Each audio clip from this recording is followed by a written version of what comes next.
How's it going, everybody? I hope you guys are having a fantastic day, and today we got an early look at the blog for you guys. A fantastic family. Fantastic Four MCU. No matter what corner of the multiverse you're in, there's one family you don't ever want to mess with. The Fantastic Four straight called on this family years ago for help, and Fury is assembling a new version with a special assignment, Arena. Arriving to create the Fantastic Four MCU team are Mr. Fantastic MCU, Invisible Woman MCU, and Franklin Richards. Oh my god, you can't have the Fantastic Four without the Thing and Human Torch, so they're getting updates to prepare them for the modern enemies they'll face. Here's a look at this new team. Ultimate and Special Family. The new characters of the Fantastic Four MCU team bolster each other with passive abilities that fire off when the Fantastic Four MCU ally uses either their special or ultimate ability. Mr. Fantastic will bury yourself and all allies. Invisible Woman will attack the most injured enemy for piercing damage before gaining stealth. And Franklin Richards will fill speed bar. So whenever you use a special or ultimate ability, these three things happen. Bonkers. Mr. Fantastic MCU Family Protector. The man with an elastic body shows how a father bends so others don't break.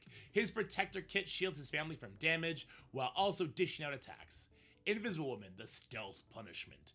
The hand that rocks the cradle rules the world, so watch out. Invisible Woman MCU not only slugs anyone in her path, but she does so from the shadows. Franklin Richards, silencing enemies.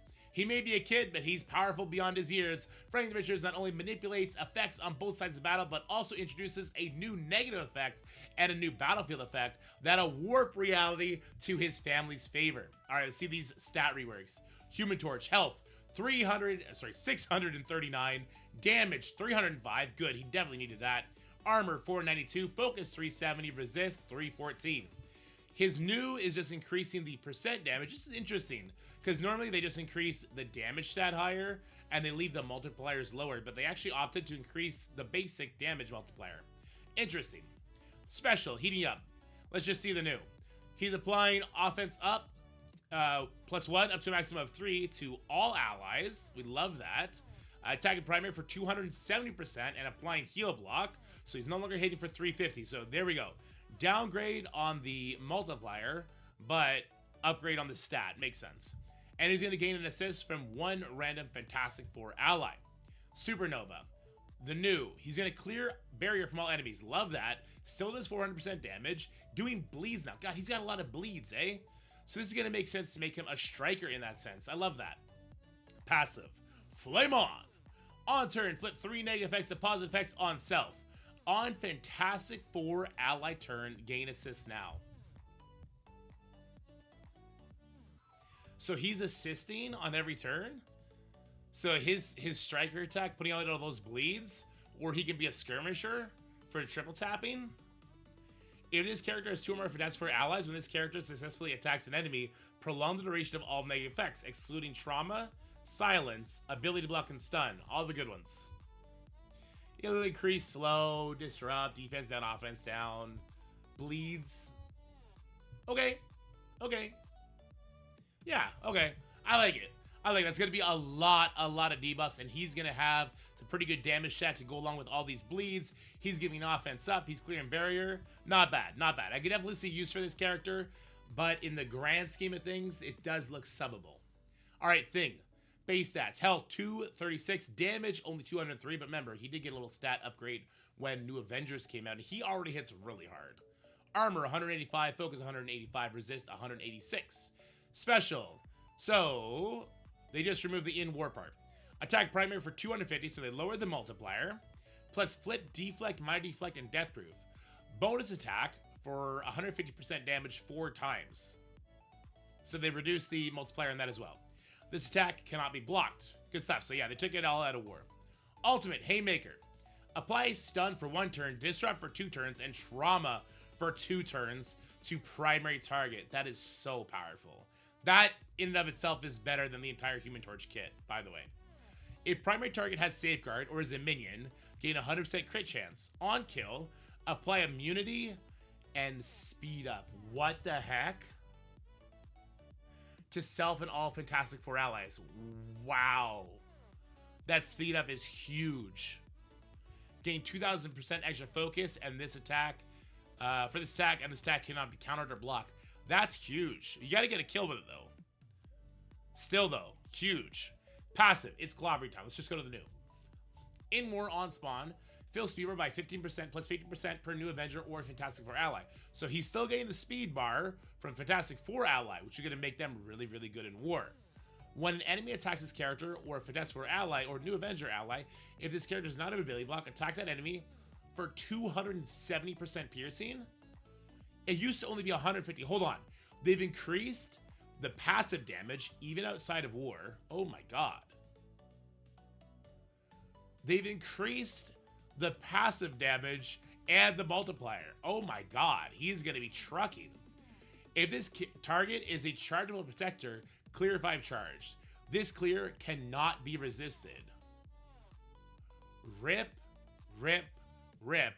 Miss Marvel Classic. Wow.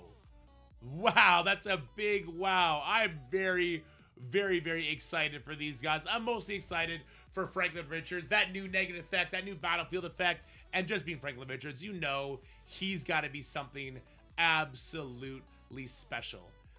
We should talk a little bit about resource management heading in to the Fantastic Four patch. Let's go ahead and tackle that topic. Alright guys, so with those reworks in mind and just knowing how impactful arena teams are in the game, not just for your daily cores, which you can use to unlock characters faster or compete in events, but also in War and Crucible, where these teams are normally like top tier teams. Think about how impactful Annihilators were. They're nearly a year old. They're still used to this day. Endgame Thanos is still the biggest thorn in my side on any given Crucible.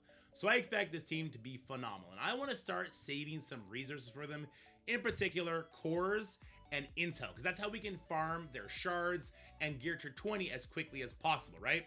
And because it's arena, this is the land of giants, you should expect that your opponents are going to have as many gear to 20 opponents as they possibly can. And if they go before you and you have low star levels on a new character and you're underpowered compared to them, you could get one shot that could ruin any sort of synergy that relies on having X amount of members, and then your team's useless. So how can we prepare?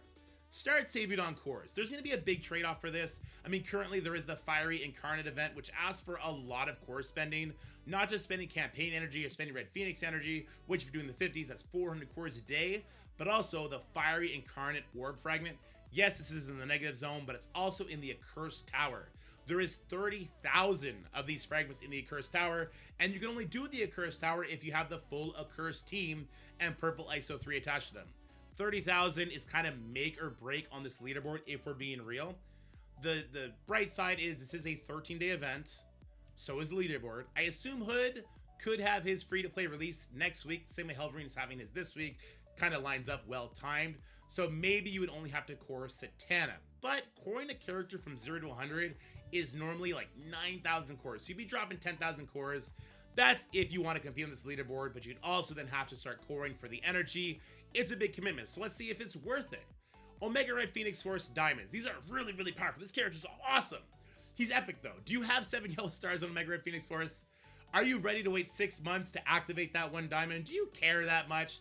Probably not. There might be 2,000 players who are going to have him at 7 red stars after this iteration of his release, hopefully myself included. But I don't think that's very relatable for most players. So the real reward becomes the mutant mini uniques, which obviously are very good, right? This could be used to help you unlock Professor X, to bring up some mutant characters that are really powerful, like maybe you didn't bring Old Man Logan to Professor X, but you want him geared to 20. Same with Apocalypse and Storm. Like, there's some great characters to bring up. There's also probably the incoming Hellfire Club team. We were all thinking the next team wasn't going to be Fantastic Four, it was going to be Hellfire Club, because that lined up perfectly with when we voted for Azazel, who they told us would be on the Hellfire Club. So this is where we're currently at. Now, what kind of team could the Hellfire Club team? Well, let's go to the intel store. Let's take a look here, because this really shows us our cadence. Fantastic Four is Arena. Accursed is Crucible. Thunderbolts were Chaotic Storm Raids. Vigilante were Chaotic Storm Raids. What was the team before that? Starjammers. Crucible, right? And then Liberty was War. So I would assume there's 2 game modes that the next team could probably be, not talking Fantastic Four now. It could probably be a War team, because the War teams have been far away now. Or it could be the next Spotlight Raid team. And Spotlight Raid teams normally moonlight as war teams. And if it is a Hellfire Club team and they do use characters like Sinister and Madeline, Marauder characters, right?